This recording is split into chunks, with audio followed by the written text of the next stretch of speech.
Les grandes étapes de la Révolution française. Premièrement, avant 1789, un royaume de France déstabilisé. Les décennies 1770 et 1780 sont une période difficile pour la monarchie absolue en France. Critiquée par les philosophes des Lumières et remise en cause par l'opinion publique, la monarchie absolue doit faire face à d'autres problèmes. D'abord, le roi Louis XVI, couronné en 1774, devient assez rapidement l'objet de moqueries pour son manque de caractère et les indécisions de sa politique. Ensuite, la Révolution américaine, auquel la France a participé en combattant aux côtés des insurgents américains contre les Britanniques, a abouti à l'indépendance des États-Unis.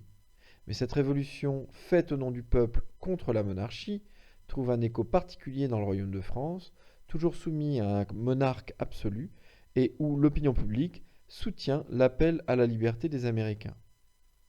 Enfin, la mauvaise santé générale des finances du royaume, qui est de plus en plus endetté, oblige le roi à recourir à de nouveaux impôts. Mais pour les faire voter, il doit se résoudre à convoquer les États généraux, une assemblée élue par ordre avec des députés de la noblesse, du clergé et du tiers-état. Cette assemblée se réunit le 5 mai 1789 à Versailles. Deuxièmement, 1789, une nouvelle France. Mais très vite, les députés du tiers-état font comprendre au roi qu'ils ne souhaitent pas s'être réunis uniquement dans le but de voter les nouveaux impôts. Les cahiers de doléances, rédigés par leurs électeurs au moment des élections, demandent souvent la fin des privilèges et la rédaction d'une constitution limitant le pouvoir royal. Le 20 juin 1789, pour faire cesser l'agitation de ses députés, le roi fait fermer la salle où ils se réunissent et les députés trouvent refuge dans la salle du jeu de paume. Sont rejoints par quelques députés de la noblesse et du clergé et font le serment de rester unis jusqu'à ce qu'ils aient doté la France d'une constitution. Louis XVI finit par céder et les États généraux deviennent Assemblée nationale. Le cœur de l'action quitte alors Versailles et se déplace vers Paris. Le 14 juillet 1789, croyant que le roi menace de dissoudre l'Assemblée nationale par la force des armes, les Parisiens, qui la soutiennent très largement, décident de s'armer. Ils se précipitent alors vers une prison royale pour trouver des armes. C'est la prise de la Bastille. Après Paris, c'est la province qui s'enflamme. Fin juillet, début août, dans les campagnes, les paysans craignent une contre-attaque de la noblesse et prennent d'assaut les châteaux. C'est ce qu'on appelle la Grande Peur. Pour couper court à l'agitation, les députés de l'Assemblée nationale votent la fin des privilèges de la noblesse et du clergé dans la nuit du 4 au 5 août 1789. L'Assemblée nationale cherche ensuite à se doter d'un texte résumant, récapitulant la nouvelle France en train de naître. Elle se met au travail et rédige en quelques semaines un texte essentiel de notre histoire et de l'histoire mondiale, la Déclaration des droits de l'homme et du citoyen, qui est adoptée par l'Assemblée nationale le 26 août 1789. Dernière journée majeure de cette année 1789, qui marque une rupture fondamentale de notre histoire, le retour du roi à Paris.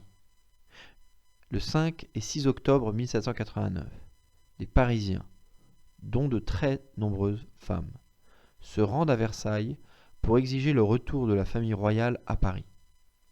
Après une nuit d'hésitation, Louis XVI finit par céder et le cortège rentre à Paris, où la famille royale s'installe au Palais des Tuileries. Troisièmement, 1791-1793, les temps difficiles de la monarchie constitutionnelle. La nouvelle constitution prend effet en septembre 1791. Le roi y voit son pouvoir limité par une assemblée législative qui vote les lois. Il n'est plus roi de droit divin, comme dans la monarchie absolue, mais exerce son pouvoir au nom de la nation. Mais Louis XVI s'est rendu très impopulaire par sa tentative de fuite à l'étranger en juin 1791.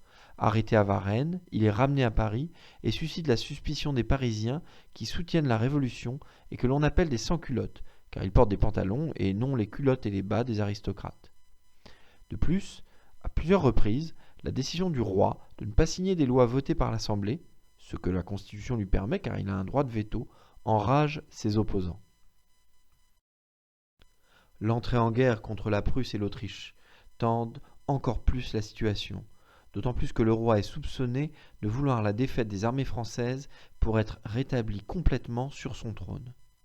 Cette peur est exacerbée quand le général prussien Brunswick fait publier un texte dans lequel il menace la population de Paris de terribles représailles s'il ne renonce pas à la Révolution et si du mal est fait au roi. Ce texte, appelé le Manifeste de Brunswick, publié le 25 juillet 1792, provoque l'attaque du château des Tuileries le 10 août 1792. Le roi, après cette attaque, va se réfugier à l'Assemblée nationale qui décide de l'emprisonner et une nouvelle assemblée, la Convention, finit par proclamer le 20 septembre 1792 la République. Quatrièmement, 1793, l'année terrible. L'année 1793 sera difficile pour la jeune République. La Convention commence l'année en votant la mort du roi, qui est guillotiné le 21 janvier 1793. La France révolutionnaire fait rapidement face à une double menace. À l'extérieur, les armées anglaises, prussiennes, autrichiennes, piémontaises attaquent sans relâche le territoire national. À l'intérieur, certaines régions se rebellent contre la Révolution. C'est principalement le cas en Vendée, où l'insurrection met sérieusement en danger l'autorité de la République. Pour faire face à ces difficultés, la Convention nomme un gouvernement d'exception, le Comité de salut public, mis en place en mars 1793.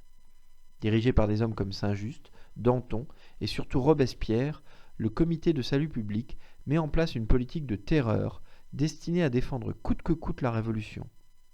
Tous font partie du groupe des montagnards, appelés ainsi car ils occupent les bancs les plus élevés de la Convention, qui sont les plus radicaux des députés révolutionnaires. Premier exemple de mesure, la loi des suspects est votée en septembre 1793.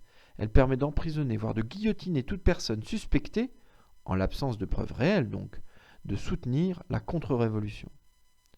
Autre mesure, la levée en masse de février 1793, qui oblige tous les jeunes hommes à s'enrôler dans l'armée et permet de monter le nombre de soldats sous les drapeaux de 200 000 à 800 000.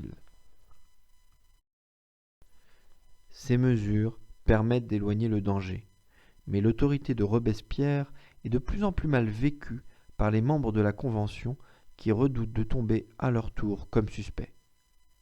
Ils se coalisent donc pour l'isoler politiquement et, lors du mois de Thermidor, pendant la Révolution les mois ont changé de nom, les révolutionnaires ont imposé un nouveau calendrier, pendant le mois de Thermidor, Robespierre et ses proches sont arrêtés et guillotinés, le 28 juillet 1794.